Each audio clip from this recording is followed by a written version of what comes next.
totally booked. Rock and roll! Well, I think I'll leave you to your reading. Little Hand says it's time to rock and roll. Rock and roller! We are totally booked. Welcome back to Booked on Rock, the podcast for those about to read and rock. Online at bookedonrock.com. Exclusive videos, blogs, links to all of the social media sites, including Facebook, Twitter, Instagram, and TikTok. You can find every episode of Booked on Rock there, along with links to your favorite listening platforms. 13 years ago, author Nina Antonia wrote the cult Bible of all things Johnny Thunders with her book, Johnny Thunders in Cold Blood. It's the definitive portrait of the condemned man of rock and roll. From the baptism of fire and tragedy that was the New York Dolls, through the junkie punk years of the Heartbreakers, to his sudden and mysterious death in 1991.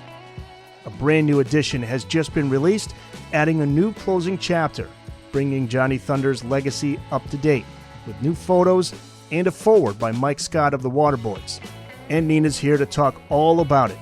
A playlist of Johnny Thunders, including the New York Dolls, the Heartbreakers, and Johnny Thunders solo on the show notes page. Hi, Nina. Welcome to the podcast. Hello. Good to be here. This book was originally released back in 1987, so we know all about this book. It's the authorized biography of Johnny Thunders, and if what I read is correct, this was your first book? Correct? Yes. Okay. The one in 1987 was, but it was revised in 1992 when Johnny died, and to cherry red. But now it looks absolutely beautiful with the new edition. And I was getting asked pretty much every month for copies, and there weren't any. The cherry red one, the cherry red deal had stopped, that had sold out, and apparently it was also one of the most searched out for books on Amazon. Yeah, I'm not surprised. How did that first edition all come together? What inspired you to write it initially?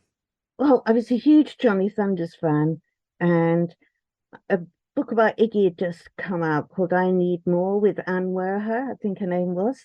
And yeah, I just thought, well, there should be a book here about Johnny Thunders, but nobody had written one. So I thought that I better do it then, because he was an enigma to me, though I was stuck in Manchester at the time and Liverpool, and there was only a tiny amount of press about him at that point. This brand new updated edition includes a new closing chapter, a foreword by Mike Scott of the Waterboys, and some new photos beautifully put together by Jawbone Press. In Mike Scott's foreword, he writes about you being the perfect person to tell Johnny's story. You knew Johnny, you observed his life with fandom, understanding, compassion, and detachment. When did you first discover Johnny Thunders, and what was your relationship like with him before and after the book? Oh gosh, I first discovered Johnny in the pages of 16 magazine and the New York Dolls, just before the first album was due to come out. Do you remember? You probably don't remember 16 magazine. I do remember it. Let's see. Well, I was born in 72, so I do remember the magazine. Yeah. So it's an American magazine, and it was kind of aimed for a very young female audience, but occasionally, because they were more interesting than the sort of English teeny bop press, they'd have Stooges in there, or Alice Cooper, or Roxy Music, things that you wouldn't have expected. And in amongst that was the New York Dolls. And I just thought the photograph of them, and in particular Johnny, just looked like the essence of what I thought rock and roll should be when I was 13. You know, when you're that age, you I don't know, you can look at a picture of a band and I could almost imagine what they would sound like. Yeah, well, that's the thing that's missed nowadays with the internet. You can see everything right away, and especially live shows. A lot of that mystery has been taken away too. That's the mystique of rock and roll. A great pity, because it also enabled people like David Bowie to kind of grow up a little bit hidden before he was ready to make his grand presentation on the world. But people need mystique, or stars need mystique. Yeah, absolutely. I totally agree. We need our rock stars is what we need. And now with social media too, that's the other thing. We know everything that's going on with these public figures. And I think the less you know is better in terms of that mystique. I absolutely agree with you. Long live the Greta Garbo method. Oh yeah, yes, absolutely. How many times did you see the band perform, the New York Dolls and Johnny Thunders? I didn't get to see the Dolls perform because I was just that bit too young. That's right, because they weren't together for that long. No, and the funny story is that the Dolls did play in Liverpool with the first lineup with Billy Mercier, and they were due to play it at a venue called the Stadium, which was really rough and ready supporting Lou Reed.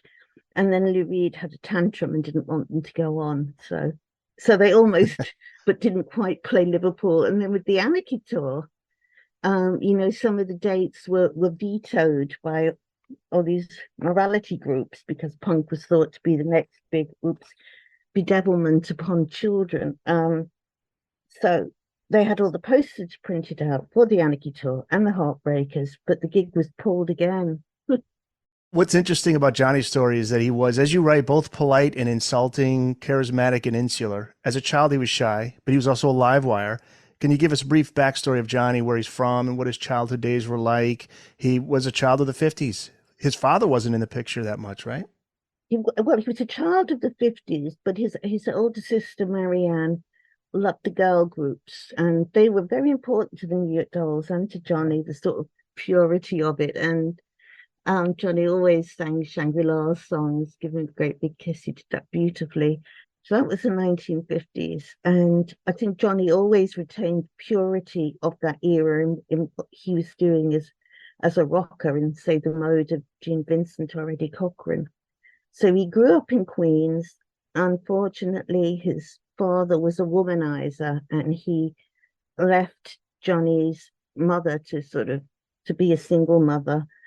When I met Johnny, I was also a single mother. And I think it made him warm to me, actually, more than if I'd just been some cold professional male journalist at that point. I had to bring my daughter with me to like one of the earliest meetings, and it broke the ice. What was the story about him getting his tonsils out and he did not want to go, but then eventually he's putting on the Elvis impression? Yeah, that was his sister Marianne told me. So obviously he was born to rock, He got his first little toy guitar and everything. And he was in a group called The Rain when he was at school. They look very kind of cabaret when you look at them. Like they would be ready to play bar mitzvahs and weddings and everything.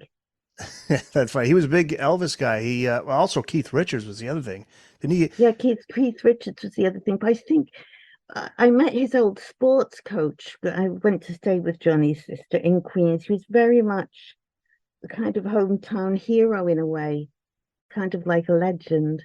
He went to a ton of shows in New York as a teen too. There's the story in the book about hanging with the rock stars in hotels, and mentioned Keith Richards. He took home Keith's cigarette packet. Is that yeah, he did. They were in the same bar. I mean, the book is probably also an interesting look at what gigs teenagers were going to in the sort of late 60s, early 70s. And Johnny was very much influenced by English rock and roll as well. So all the English bands were playing in New York. So yeah, he was a gig fixture. In listening to the Dolls, I can hear it now after reading the book. I can hear the influence of Keith on Johnny's style. There's also the thing where he's in the audience at, the film Gimme Shelter. Yes, I was going to ask you about that. I didn't know that until reading the book. I mean, there's always been, isn't it? Sylvain said it was, and I have to say it really looks like him. And he's messing with his hair as Jagger goes, hello, New York. Oh, yeah, he's got a distinct look. So when you do it a side by side, I think somebody did that on the web, and it's him. It's got to be. Yeah. No, yeah. I did that on video. Did you? Okay. Slowing it down. That's Johnny. When and how did the New York Dolls form? Well, actually, it formed in two separate camps. There was Sylvain and his best friend Billy Mercier, and there was Arthur Kane and his pal Rick Rivets, and they were just hanging out. Billy and Sylvain saw Johnny at school and thought he was the coolest thing ever. But then so did Arthur Kane and Rick Rivets. So it sort of grew up around that group of people. But Sylvain and Billy had a clothing thing, so they concentrated on that. But by, I think, is it the winter of 72, they were already gigging, but not with the band as we know it. And I love band name origin stories. So the band gets its name from an actual doll repair shop? Oh yeah, there was a New York Dolls Hospital across the road from where they rehearsed. But it also has that, it hits the sort of trashy aspect of Valley of the Dolls as well, which is very Yes. appealing. Yes, absolutely. It's all that's why it's amazing that it's an actual name of a place because it just seemed like something that you'd come up with and it's perfect. Perfect. Johnny Genzale, is that what he was, is that how you pronounce Gonzalez, I think. Genzali? Johnny Yeah. Genzali? So he becomes Johnny Thunders. He thought about being Johnny Volume. How did he come up with the last name Thunders? Oh, because it was a comic book, Johnny Thunders Wild West hero of the Wild West. Although people often talk about, the Kinks song, because they mention a character called Johnny Thunder in the Village Green Preservation Society, but that wasn't the source. You quote the late Sable Starr in the book. She moved in with Johnny during those early days of the New York Dolls. She said there was an innocence about him, but then he turned hardcore 20 joints a day and opium. He was doing heroin, kind of like a Jekyll and Hyde thing. He told a journalist in an interview that you transcribed for the book that it all started innocently. He was somewhat evasive. He says he was just another bored kid, looking to feel alive. Do you think he was self-medicating? Was it that shy side of him that he was trying to suppress? Yeah, I think so. I mean, when the Dolls first started, he would play with his back to the audience. He was so shy. And also, he got himself into a state with methamphetamine, didn't he? He took tons of it, so he would have been looking for something to bring him down at that point. But I do think he was self-medicating. He was a very wounded human being. People have more insight these days about why drugs are taken and the effects of them. Yeah, it's interesting you say that, Nina, because I actually have an interview this week there's a book it's either out now or it's coming out soon, Touring in Mental Health, the Music Industry Manual. And it's Wow. doctors, mental health doctors, and they all put together their stories, and they have actual musicians and their experiences and just how to survive that world. I mean, it's a lot of people especially you're talking about when you're young, when we're kids, you think it's just the coolest thing to be a rock star, and it is, but you have to know what you're in for because there's certainly some dangers that are out there and the people that you meet and it can start innocently. That's really, And then it catches up with you, and then yeah, it's too late. But also at that point, to Johnny, from his perspective, seeing people say like Keith Richards or Iggy Pop, they would have appeared to glamorize it for him. exactly. Yeah. Well, that's the other thing. Yeah. Yeah. The sex, drugs, rock and roll. It's cool. That's what you do. Uh, Especially if you're a mixed up kid. yeah. Yeah, absolutely. What ultimately led to him quitting the New York Dolls in 1975? There was that odd final string of shows, right? Where they were wearing red leather. This was their manager's idea. I think it was, yeah, mismanagement was at the core of it. And I think the Dolls split into two halves, and Johnny and Jerry Nolan palled up, and then David and Sylvain were on the other side. And David and Johnny had been the original songwriting team. Not that they were short of material, but the Midwest did not take to the New York Dolls. They didn't understand them. And the Dolls management team were also managing Aerosmith. And Aerosmith managed to watch the Dolls, but make the music and the stance kind of more watered down. They were ordinary boys just wearing these high heels. They weren't exotic and slightly dangerous. So the Midwest took to Aerosmith in a way that they didn't to the Dolls. The Well, that's Dolls what, got all the major cities with the fashion people and stuff like that. yeah, and that's what's interesting about that first album in particular. It didn't sell well, but it's considered one of the most influential albums in rock history. That's the strangest thing about. I mean, even as a Kiss fan, I just listened to an episode of a podcast where they talk about what would Kiss be if the Dolls didn't exist, because the Kiss was influenced by the Dolls. In fact, their first look was a New York Dolls type of look, and they realized we can't do the Dolls like the Dolls do it, and so they went with the face paint and all that. But yeah, But what they got their name from Looking for a Kiss. yeah, Yeah. but yeah, I mean, they're just so influential, the New York Dolls, and yet I don't know the numbers on the sales of that first album, but it wasn't great, right? But no, But it's probably like the Velvet Underground, who didn't get Yes. great sales, but 30, 40 years later, the cultural relevance is finally understood. So Johnny and drummer Jerry Nolan, they quickly formed the Heartbreakers, and they just as quickly became one of the most popular underground bands in New York City and led that first wave of punk rock. The Heartbreakers lasted about 5 years. There's a great interview in your book with Lee Black Childers. He managed the band. You asked him if there was any way to avoid the disintegration of that band. What did he have to say about why it ended, and if in fact it could have been avoided? I think there was always a volatility around Johnny and Jerry. I mean, they were not people who could be tamed, which is one of the things that gave them an exciting edge. The trouble was that the deal that they signed wasn't particularly savvy, because they thought that they were signing to the Who's label Track. But in fact, Track was in the middle of some legal shenanigans with the former managers, and the Dolls actually signed to one of the Who's former managers, Chris Stamp. That really didn't bode well. But they were again hugely popular in London. All the English punks looked up to them because they'd adored the New York Dolls.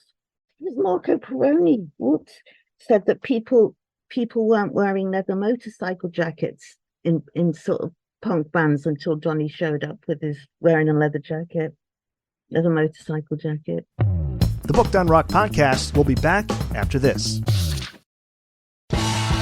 Are you an author or publisher with a rock-based book to promote? If so, the Book Done Rock podcast is looking for guests. Promote them all, I say. Send an email to the Book Done Rock podcast at gmail.com. That's the Book Done Rock podcast at gmail.com. Or you can contact the podcast through the Book Done Rock website, bookdonerock.com. It just arrived. I think it's your new book. And be sure to keep us in the loop for any upcoming book releases related to rock and roll. I took guts. I'm promoting you. Nina Antonia is our guest. Her highly acclaimed book, In Cold Blood, the official biography of Johnny Thunders, has been released in a new updated edition, new photos, an additional final chapter, a new foreword by Mike Scott, lead singer of the Waterboys. Johnny never stopped recording and touring as he moves on into the 80s, but the drug use continued. Chapter 9, titled Ask Me No Questions. It's an interview you did with Johnny for this book. You asked him if he thought his career in life would have run a bit smoother without heroin. What did he have to say about that? What was his response? Well, he always said he could play just as well without heroin as with it, but he was not, he didn't cope emotionally. That was his thing, or that was what I observed even as a young person. He was too at odds with himself and really quite insecure. But that didn't stop him being a brilliant rocker, because he brought that edginess to the stage. There were times when he would act like he was high if he just didn't want to talk to somebody.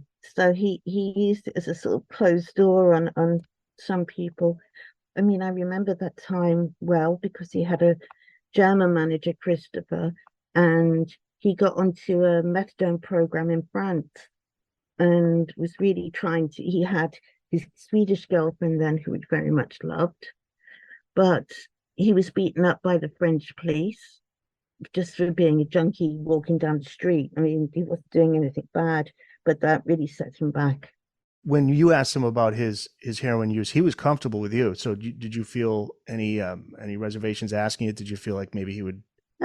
No, but it took ages. Of course, it took ages and ages. And actually, his girlfriend Suzanne set up the interview, because I just said, how I need to get one interview with John. It's all very well for me doing it in an observational way, which is what he'd asked for, and I appreciated that. But we did get there, and it was not one of the run-of-the-mill interviews either. It's because he doesn't use any of his stock answers in it.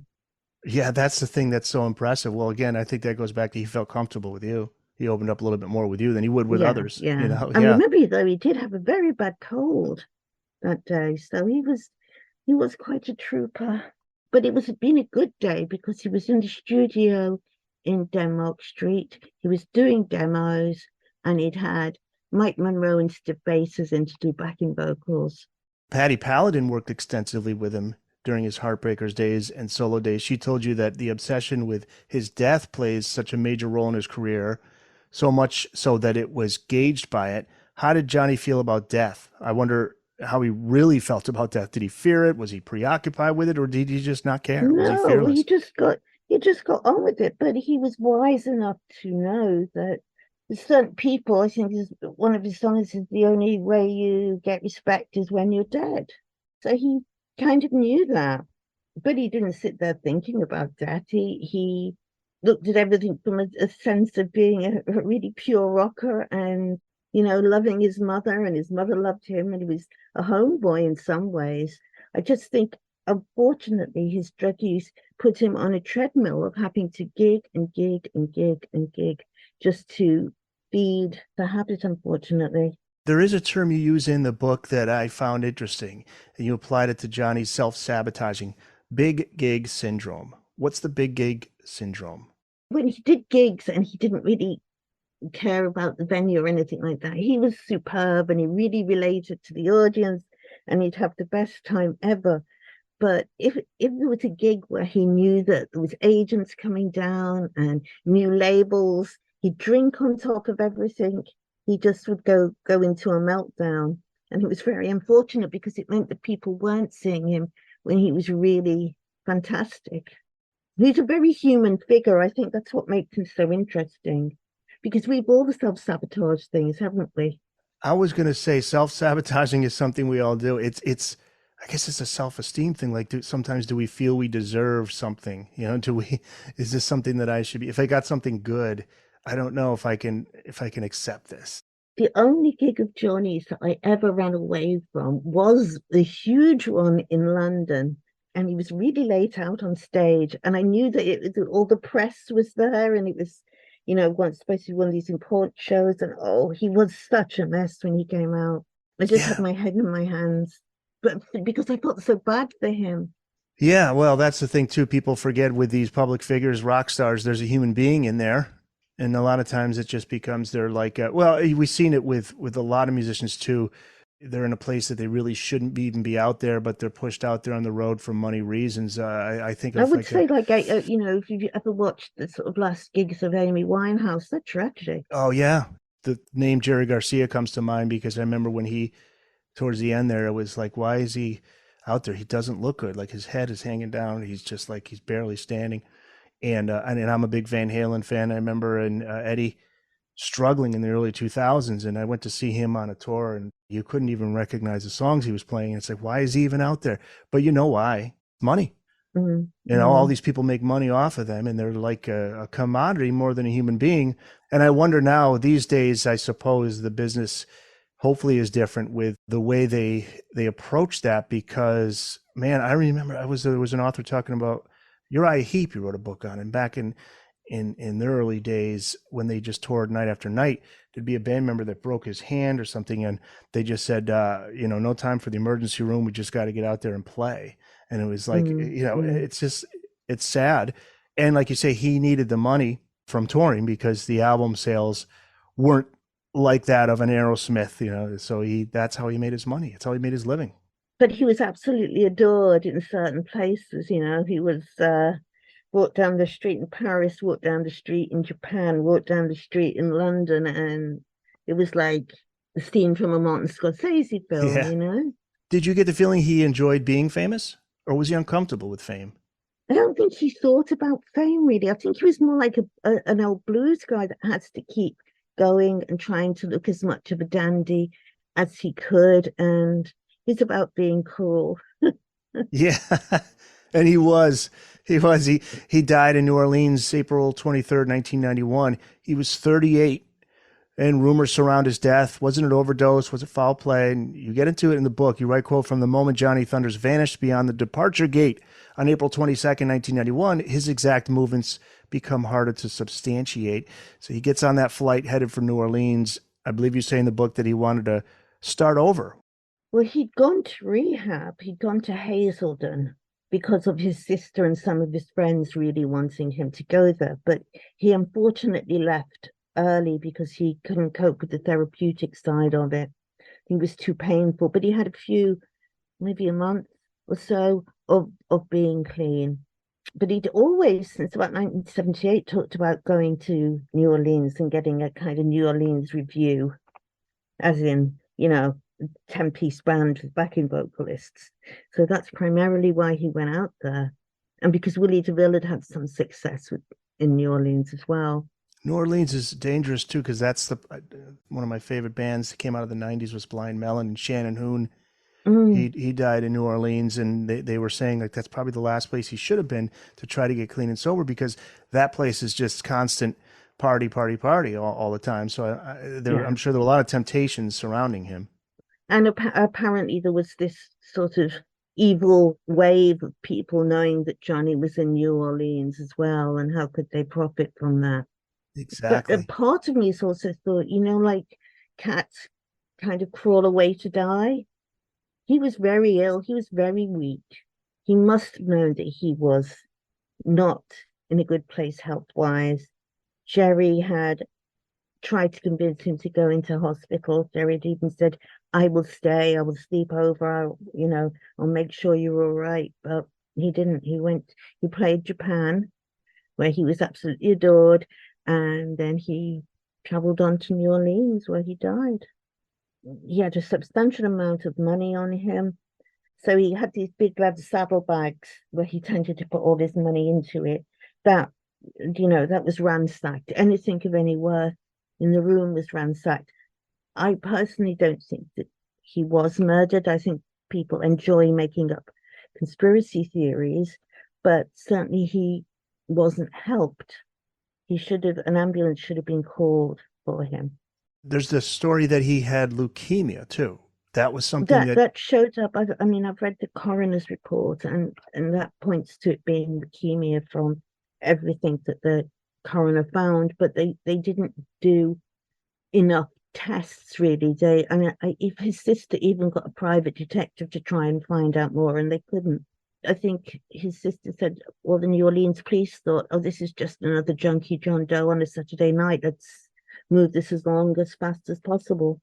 Yeah, that's the problem. Is there's a lot of people that are hanging out there, and he overdosed, likely overdoses, and then the people that were there were just like they just scattered. No, he didn't overdose though. He didn't. Not overdose. Did not. He didn't not have enough drugs in his body for it to be an overdose. Really? That's one thing that is obvious on the coroner's report.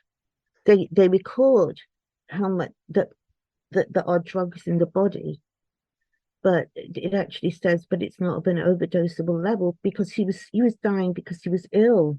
He had leukemia. There was somebody who said they heard sounds coming through the walls of Johnny's room.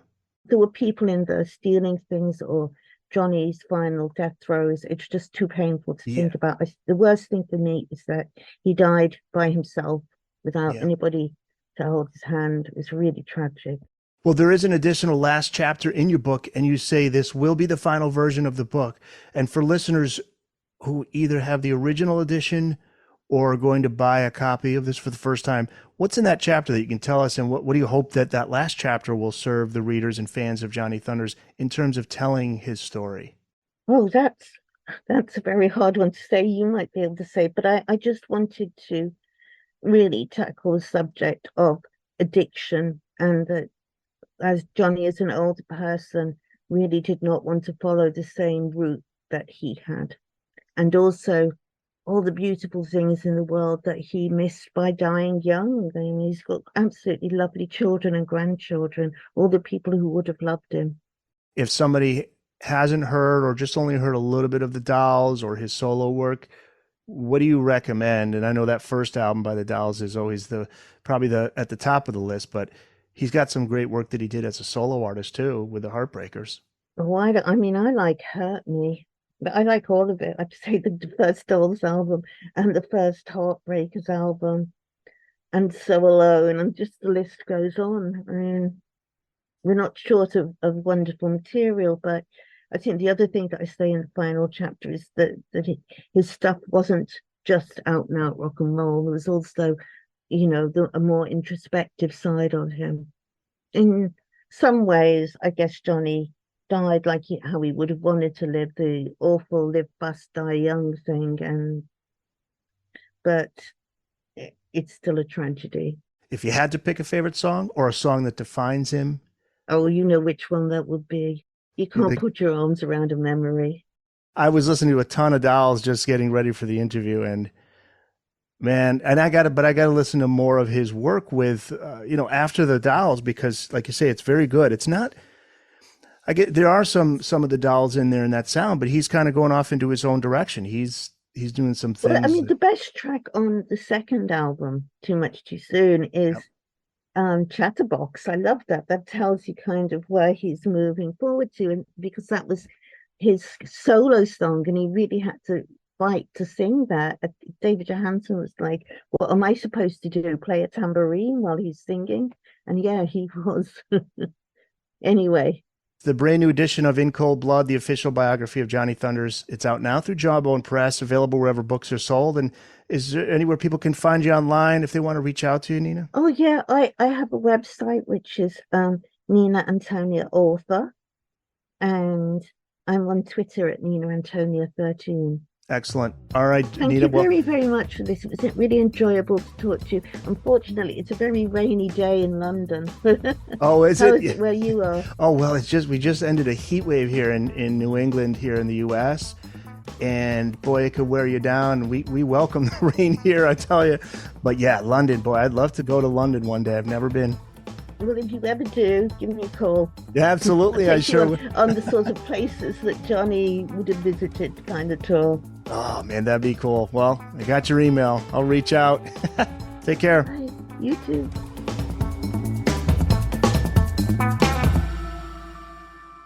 That's it. It's in the books.